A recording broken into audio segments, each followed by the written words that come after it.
Pemirsa, sampai kita di penghujung acara. Saya kasih sebentar ke PKS. Makasih Bang Kami. Mungkin ini kesempatan terakhir untuk PKS memberikan pandangan ya dari sejumlah tadi pernyataan-pernyataan. Yang pertama, saya tadi menyimak betul paparan dari Bang Ruhut ya. Panjang lebar gitu, tapi saya nggak ngerti apa yang dipaparin tadi ini. Ya. Kalau Bang Sultan tadi saya rada-rada ngerti juga karena ada beberapa substansi yang disampaikan.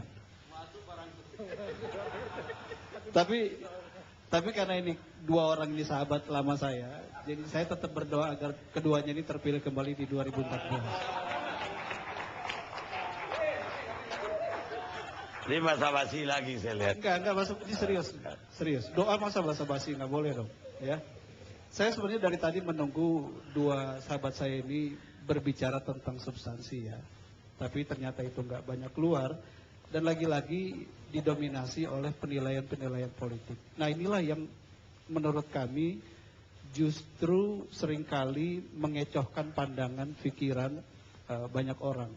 Kalau kita berbicara rencana kebijakan, maka disinilah saatnya, disinilah momentum dan tepatnya kita coba diskusi, berargumentasi soal kebijakan. Tapi oke lah. Nah, kaitan dengan tema tadi ya, PKS melawan ya, judul yang luar biasa ini dipilih oleh Bang Kardi ini. Terlepas dari semua itu, ada satu pandangan penting yang ingin kami sampaikan.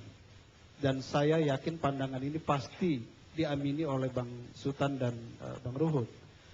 Bahwa menurut kami, pemerintah ini akan kuat dan akan semakin kuat manakala pertama dia didukung ketika kebijakan-kebijakannya tepat dan benar.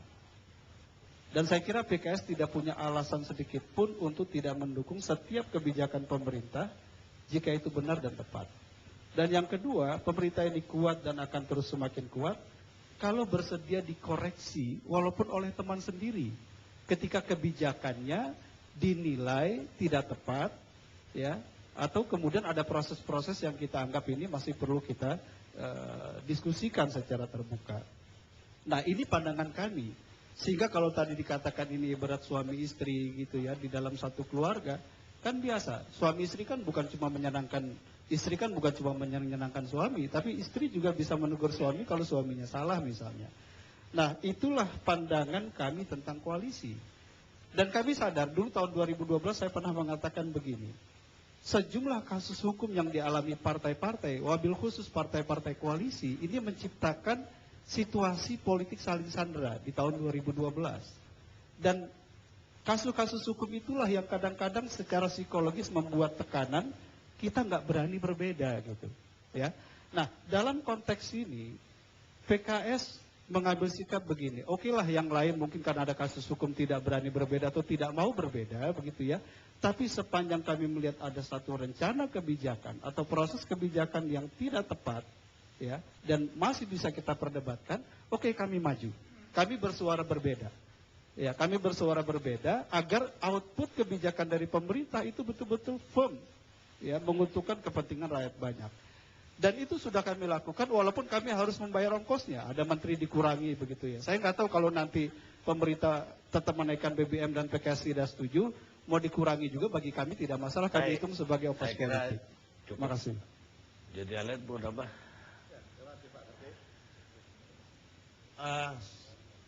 Judulnya kan PKS melawan sebagaimana yang dijelaskan teman tadi. Saya juga barangkali melihat apakah benar PKS melawan dalam konteks diskusi kita ini. Saya kira mari kita lihat penjelasan daripada pemerintah dari segi postur anggaran sudah jelas, bahkan dari segi jumlah pertumbuhan daripada konsumsi BBM dari peristiwa 2011-2012 dari 2010, 32 juta ke 35 juta, kurang lebih 3 juta akibat pertambahan daripada kendaraan. Pada 2011 menjadi 40 juta, naik 5,3 juta, sehingga terjadi ada 2,7 yang diselewengkan bukan akibat pertumbuhan daripada kendaraan. Demikian juga pada posisi 2012, RKP pemerintah 45,6 juta kiloliter, sehingga ada penambahan kurang lebih 6,7, di mana pertumbuhan kendaraan sekitar 3 juta. Apa yang saya maksud di sini? PKS pun sebetulnya mengetahui betul bahwa dengan disparitas harga yang begitu besar, konsep apapun di dalam pengawasan, karena bagaimanapun ini barang bebas, barang dunia, sehingga dalam hal ini mudah-mudahan dalam katakanlah penetapan APBN yang kita sedang bicarakan di DPR sekarang, saya kira PKS tidak mungkin melawan karena pemerintah dan juga adalah bagian dari PKS, bahkan Menteri Kominfo pun juga ikut mensosialisasikan bahwa pemerintah untuk mengurangi subsidi BBM adalah merupakan kebijakan yang lebih baik untuk kepentingan bangsa dan negara. Kalau boleh sebetulnya memilih dari dua pilihan ini, Demokrat sebetulnya paling tidak ingin BBM tidak naik. Tetapi kalau itu tidak terjadi, lebih akan terjadi persoalan yang lebih besar untuk negara. Sehingga pilihannya mencari pil pahit dari yang terpahit untuk kepentingan negara. PKS adalah bagian daripada pemerintahan negara dari 3 menterinya. Terima kasih. PKS bagian negara, bukan pemerintah bagian PKS. Pak Ridwan Saidi sekarang. Ya. Pertama, Mahfud, saya awalnya bersemangat mau bela PKS. Tapi Anda tiba-tiba mengatakan kami kan cuma koreksi saja. Loh, Anda pasang spanduk di mana-mana, itu kan bukan koreksi, itu sudah aksi. Tapi baiklah, saya tetap pada niat untuk memahami pendirian PKS. Pendirian PKS tidak dapat menerima kenaikan BBM.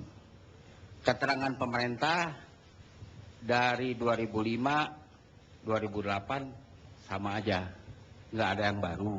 Sebenarnya wakil pemerintah sini cukup mengatakan kenapa BBM naik, dulu-dulu juga gitulah, kan mesti begitu aja. Jadi nggak usah ada argumentasi lagi. Yang terbaru cuman ini orang kaya yang diuntungkan. Pelayanan negara itu kepada siapa saja. Jadi tidak boleh memilih ini kaya miskin, ini apa tua atau muda. Semuanya harus dilayani. Jadi jangan dikemukakan itu seolah-olah ada sikap yang tidak baik juga. Kok jadi anti orang kaya, kan nggak baik itu. Sekarang saya rasa itu satu, PKS merasakan ketidakadilan. Jikalau atau apa yang dialami oleh PKS dan beberapa pihak lain, kalau ada kasus korupsi, KPK cenderung untuk memperluas. Kalau itu menyangkut partai. Tapi menyangkut pemerintah, KPK cenderung menciutkan. Diusahakan ciut begitu. Tapi kalau udah partai, tak langsung. Itu ananya spirit itu bisa dirasakan. Kenapa PKS itu meronta-ronta dan sekarang dia melawan? Ya kan, itu bisa dipahami itu. Juga menyangkut terutama di dalam hal Febri mengatakan nggak ada timwas juga KPK bisa jalan karena spiritnya harus dikontrol. KPK tetap timwas itu harus ada, nggak bisa. Jadi kami yang di luar segala badan-badan itu bisa menilai. Jadi sikap PKS kalau konsisten itu dia bagus, apapun motifnya. Tetapi kalau nanti tidak konsisten, maka itu akan senjata makan tuan. Di dalam hal sikap menghadapi kenaikan BBM. Tapi di dalam hal etik, itu lain lagi. Di dalam etik berkoalisi, di dalam sistem pemerintahan yang apapun juga, tidak terjadi pada masa-masa kabinet parlementer. Kalau tidak setuju dengan kebijaksanaan pemerintah, maka partai menarik menterinya dan tidak pasang spanduk ya kan? dia tarik aja menterinya sudah. Jadi itu yang pada masa partai-partai tahun 50-an juga karena mereka mempunyai motif kerjasama, itu ada kerjasama politik. Misalnya dalam kasus kabinet Sukiman, menteri-menteri PNI ditarik dari kabinet Sukiman karena Menlu Ahmad Subarjo dari Masyumi menandatangani Mutual Security Act dengan Amerika Serikat. Nah itu dia tarik. Dia nggak usah pakai dipolemikan lagi, nggak dah gitu. Jadi ini yang harus dilakukan. Kalau ini dilakukan dua-dua oleh PKS, maka saya rasa hebat. Ya ini PKS itu melejit ya kalau hitung suara. ditarik menterinya. Kalau sebab yang dilakukan Tifatul itu menyimpang dari garis partai. Garis partai yang dibawakan oleh saudara-saudara di sini adalah menolak kenaikan BBM, tapi Tifatul melakukan sosialisasi. Nah ini adalah di dalam, maaf ya Pak ya, di dalam state of mind Anda ini adalah suatu sikap poligam fan art. Jadi poligam fan art. Jadi sebagai poligamer ya jadi begitu. Jadi begini ini begini, ke sini ini begini lagi. Itu jadi susah Pak. Jadi mesti monoham fan art. Sikap kita mesti satu dalam hal ini. Jadi tidak bisa polyham fan art. Jadi karena itu menurut hemat saya tetap menghargai dan dapat memahami sikap-sikap yang dilakukan PKS. Tapi tidak mencurigai apapun. Cuma harus konsisten. Kita menunggu nanti kalau sampai APBN itu pungut suara. Ya kan? Kita mengharapkan PKS sesuai dengan sikapnya yaitu menolak kenaikan BBM. Karena memang saya rasa apapun alasan mau dibuat, pengkor lah rakyat itu udah pasti dengan kenaikan BBM. Buruh pengkor pasti karena ojek akan naik. Jadi itu pasti pengkor ya. Nggak bisa enggak lah mau ditutupin bagaimana juga. Saya kira itu saya tetap sayang kepada kawan-kawan dari PKS. Lillah wa fillah saya memberikan pandangan. Terima kasih. Koalisi sendiri menurut Pak Ridwan sebagai orang politisi lama, koalisi ini apa namanya? Koalisi ini adalah bagian daripada politik sebagai industri. Apa itu? Politik sebagai industri tadi sudah dikatakan ada ekonomi politik, ada apapun. Jadi orang memandang dari profit, cost and benefit analysis. Bagaimana cost-nya berapa, benefit-nya berapa. Karena sudah terlanjur.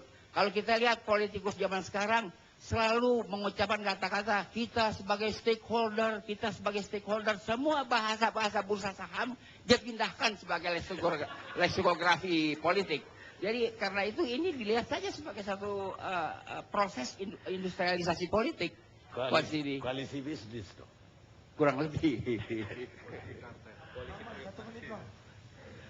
Ya, pertama makasih tadi Bang Karni klarifikasi mensrea karena tontonan ini jangan lupa ini satu-satunya diskusi yang ditonton dari tukang sapu sampai saya bukan menghina mereka tapi saya sendiri dari tadi nggak ngerti mensrea itu apa. Nah, oke, yang kedua saya setuju teman-teman mestinya ini Pak SBY membuktikan dengan 60% keterpilihan itu saatnya membuktikan bahwa itu bukan desas-desus, bahwa itu memang suara sah. Saatnya membuktikan, buktikan saja, naikkan BBM, nanti kalau DPR macam-macam atau apa, pasti rakyat akan ngebela. Tapi rakyat kita itu secara budaya mudah kagetan. Kalau misalnya nanti dibuktikan Pak SBY langsung ambil keputusan naik BBM karena berdasarkan 60% suara itu, dia bisa dikultus individukan. Itu sudah terjadi pada Jokowi. Dengan segala hormat pada Pak Jokowi, sekarang Sara tambah satu, Sarawi, suku agama ras antar golongan Jokowi. Ngomong Jokowi sekarang dilawan banyak orang Pak. Nggak bisa dikritik udah. Itu kritik saya kepada masyarakat. Dengan saya hormat pada Pak Jokowi tapi sekarang udah hampir jadi nabi. Itu bahaya. Yang kedua soal senturi, saya maunya masyarakat ini terutama masyarakat Janjukers mau melihat kebaikan atau mau melihat kebenaran. Kalau mau melihat kebaikan, ketenangan ya udahlah biarin gini aja macet aja, nggak usah diadilin. Enak, nggak usah berdarah-darah, nggak usah ke Pak Budiono, nggak usah apa. Enak.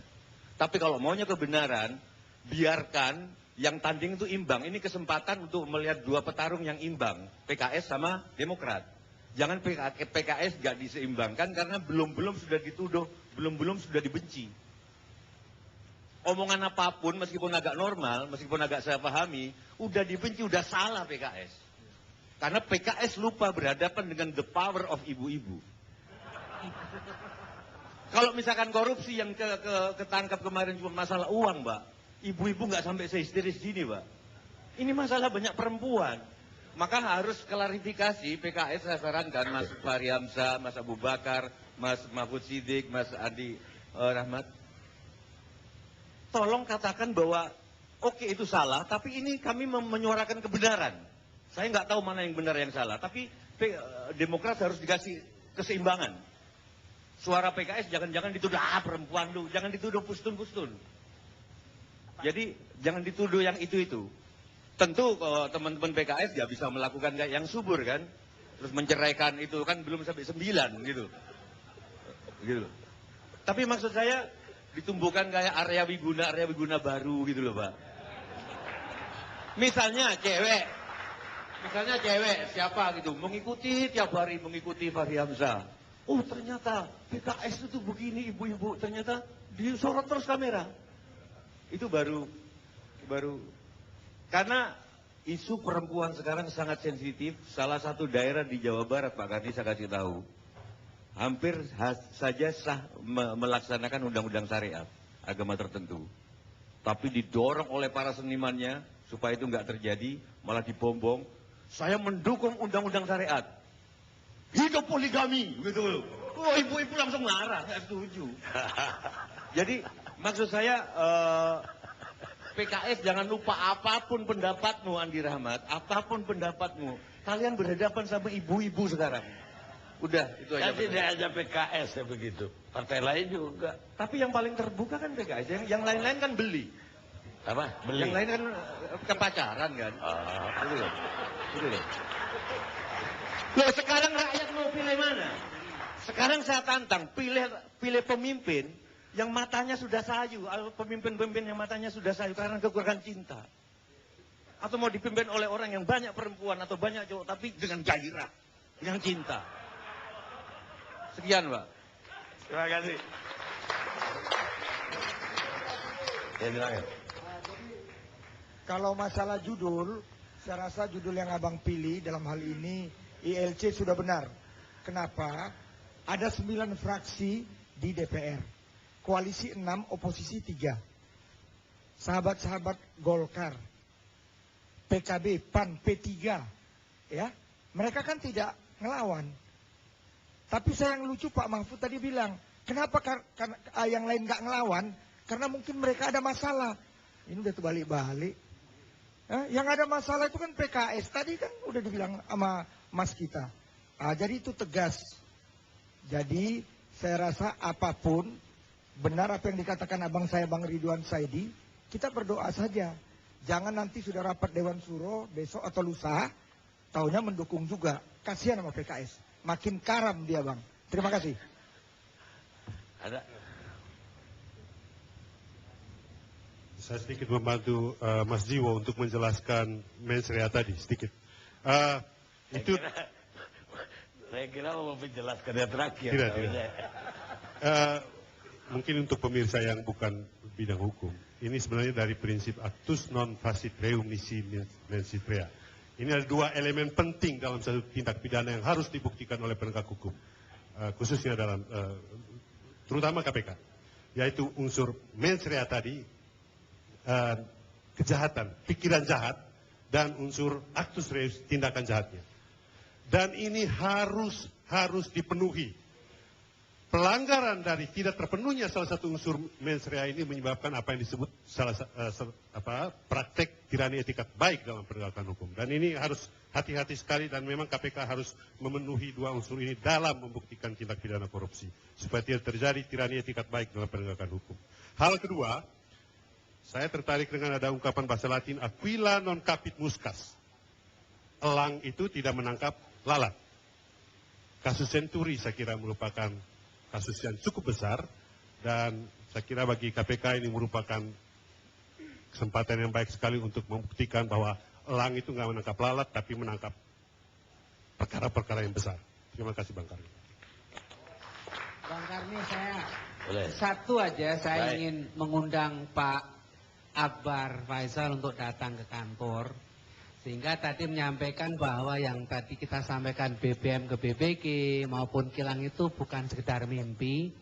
Jadi mari kita datang ke kantor saya, kemudian kita ngobrol-ngobrol, kita tunjukin roadmap-nya dan rencananya yang untuk realize semuanya. Terima kasih Bang. Bang Karni, sedikit Bang Karni. Pak Wakil Menteri, saya terima undangannya, terima kasih. Tapi sekaligus juga saya mau sampaikan di forum ini, Bang Karni masih menyangkut Senturi. Pengakuan dari Raden Pardede yang mengatakan bahwa ada penumpang gelap di bailout Senturi adalah sebuah pengakuan yang maha penting. Saudara Raden Pardede adalah orang yang penting pada kasus ini karena dia adalah sekretaris KSSK yang memutuskan bailout atau tidak. Jadi kita menunggu apa yang akan dilakukan KPK menyangkut dengan pengakuan saudara Raden Pardede. Terima kasih. Habis setengah 12. Karena tambahnya banyak banget. Pemirsa, saya takutnya apa yang dikatakan oleh Iron Lady dari Inggris, negarawan Inggris, Margaret Thatcher, itulah yang terjadi dalam pengelolaan negara ini. Almarhum mengatakan bahwa kalau Anda ingin semua orang senang sama Anda, maka Anda terpaksa berkompromi pada setiap soal, pada setiap masalah, dan akibatnya Anda tidak akan berhasil dalam melakukan apapun juga. Kita ketemu, LC akan datang.